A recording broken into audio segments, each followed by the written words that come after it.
Today is May 22nd. The One Big Beautiful Bill just came out, and there's been some news articles on it, but most importantly, what I have done is I put the bill into ChatGPT and asked ChatGPT to summarize the student loan provisions in completion, because none of the news articles coming out have summarized the student loan provisions sufficiently, in my opinion, because it keeps missing details about what is supposed to happen with people that are already in repayment and income-driven plans. What are they supposed to do, right? So I want to cover that. What is the One Big Beautiful Bill?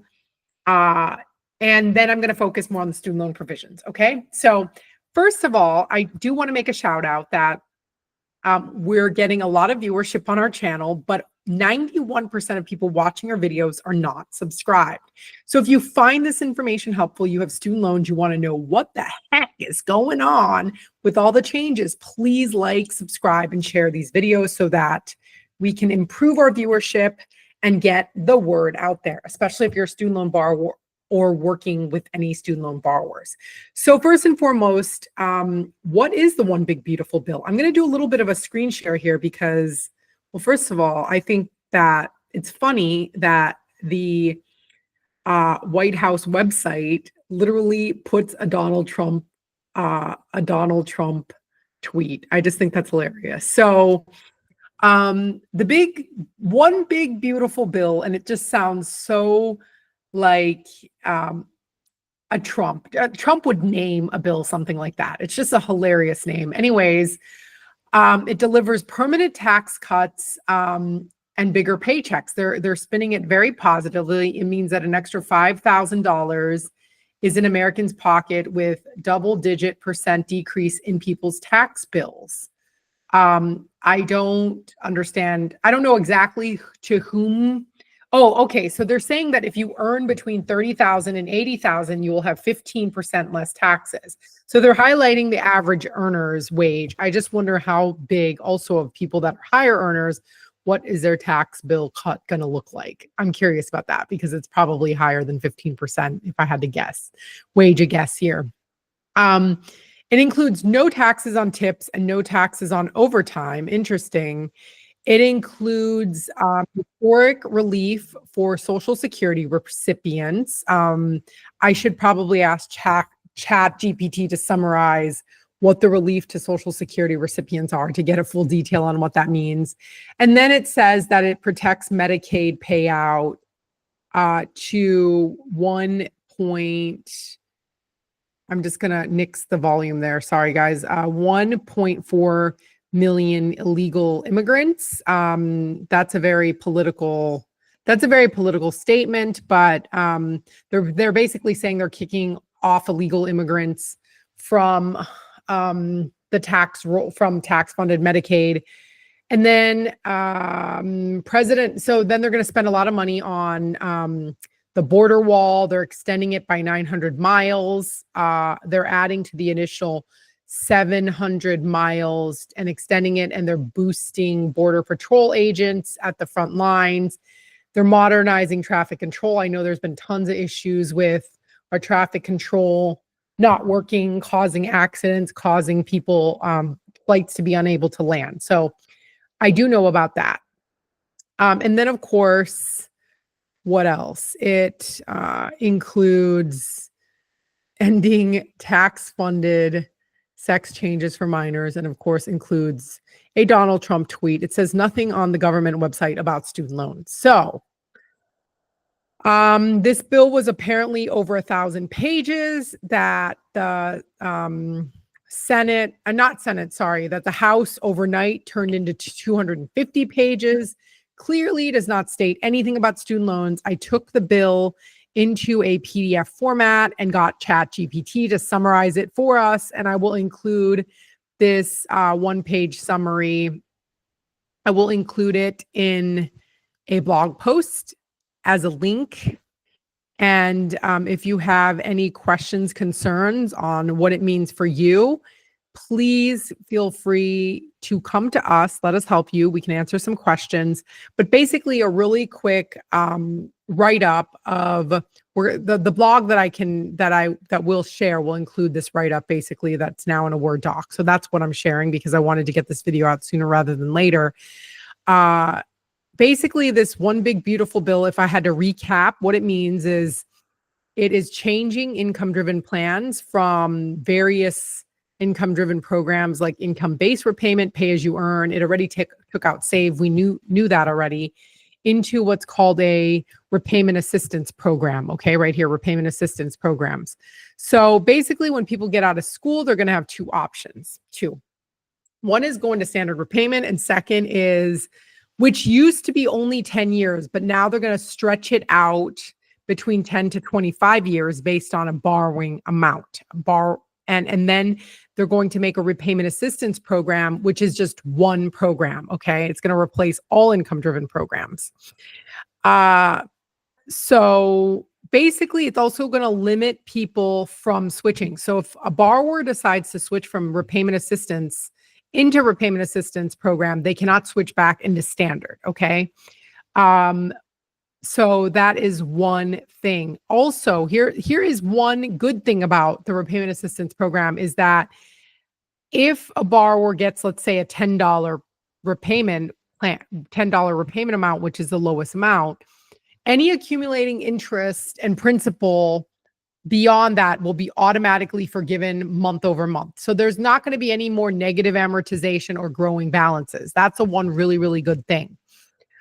So I do want to talk about that. They're also going to eliminate parents with Parent Plus loans from being able to get into the repayment assistance program. So for example, accepted loans like Parent Plus or consolidated loans with Parent Plus are not going to be able to get into a repayment assistance program, which literally means if you're a parent and you're borrowing for your child, you will have no option to get relief or a lower payment. So that literally means parents who have these growing balances because they're borrowing for 3 children have to really think twice about it because they won't have an option after July 1st of 2026 to enroll into a repayment assistance program, okay? I also wanted to say that there's also a bunch of changes to the laws on what borrowing can take place. Parents can't borrow for their child until their child has maxed out the borrowing limits for themselves. So for undergrad, it's $50,000. We're going to get there soon. But they're also saying within 9 months of the bill becoming law, the U.S. Department of Ed has to begin transitioning all borrowers into the new repayment assistance program. So migrating everybody into repayment assistance, which to me doesn't make sense because what happens if you're an income driven and you're on year 20? And you're going to get your debt forgiven in 5, why would you move to a 30-year program? To me, that makes zero sense. I don't understand how they're recommending that. That does not make any sense. That's definitely not going to work. They're probably going to have to make changes to that, okay? The minimum payment is no less than $10. They also, let's see what it says here. The minimum is $10. The exact formula is not in full detail, but they will update the Higher Education Act Section 493C to detail what it is. And it's basically going to be a percent, from what I've read, percent of the adjusted gross income. So the lower income you are, you're going to be about 1 to 2% of your adjusted gross income. If you're a higher earner, up to 100 grand, it will be 10% of your adjusted gross income annually will be your payment. Of course, for the monthly, you divide by 12, right?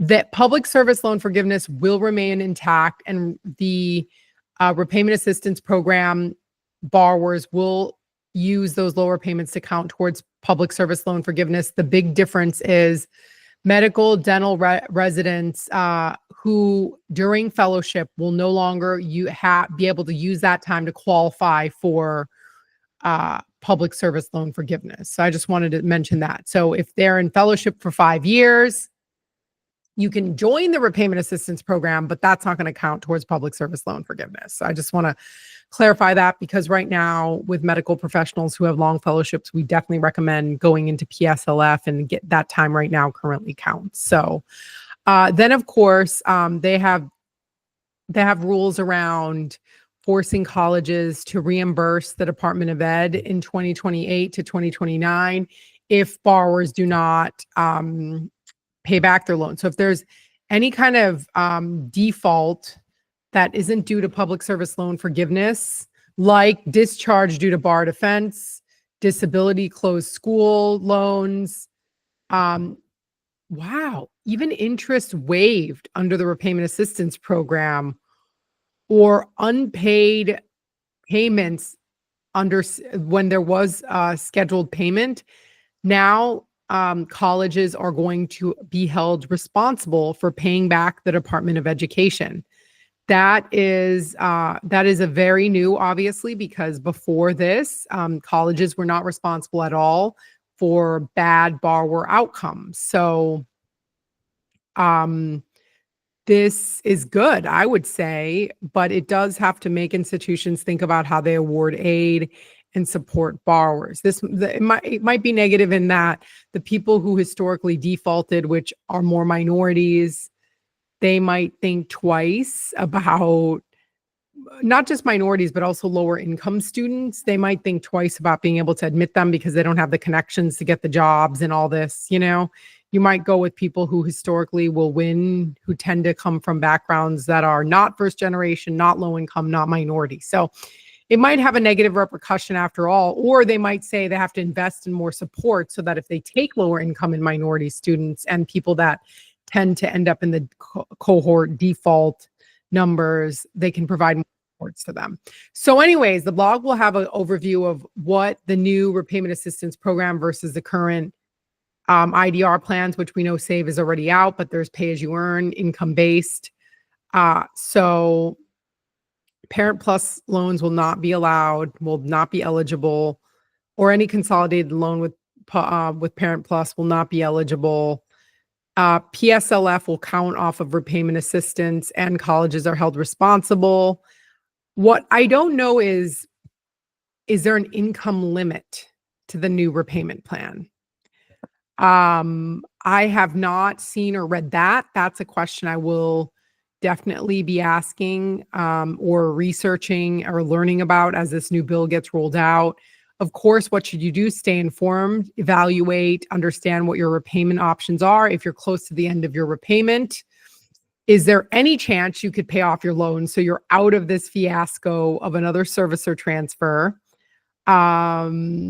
That's my one recommended advice. If you're very close to the end, if you're very close to getting your loans forgiven, what can you do to get them forgiven? Like, is there any, I guess with PSLF, if you can't get them forgiven in the next 8 months, then there's going to be questions and concerns about what to do moving forward. As we get more questions coming in from people, like, by the way, please list your questions and we will try to get answers on all of them. And until the legislation finally passes, we won't 100% know exactly with 100% certainty how to answer some of the questions, but please do start listing them. So as we make content, as the bill gets passed, we know more and more what people would like to know about this new bill. Okay. The changes that they suspect from this bill are going to likely be not student loan related. So the current provisions are unlikely to change by a whole lot. And they're using 300 billion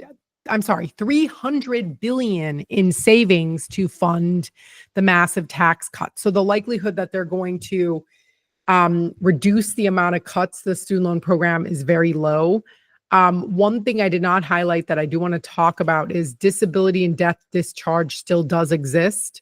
So if you die or become permanently disabled, that discharge still exists. Okay. So that's my really quick summary of the student loan provisions in the big, beautiful bill.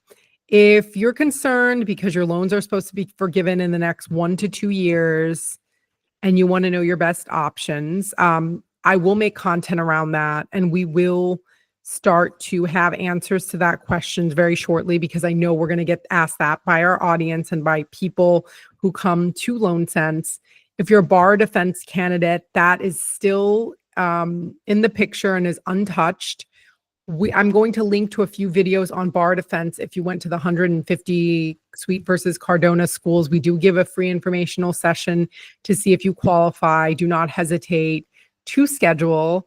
And then if you just have anxiety with how to deal with your student loans, or if you got credit hits and you're trying to buy a house, we can help with all that still. That's work we do. I just wanted to come on here quickly as soon as we knew the details, more details on the one big, beautiful bill. I just wanted to come out and share them. Again, like, subscribe, leave your questions, and we will answer them. Have a great day.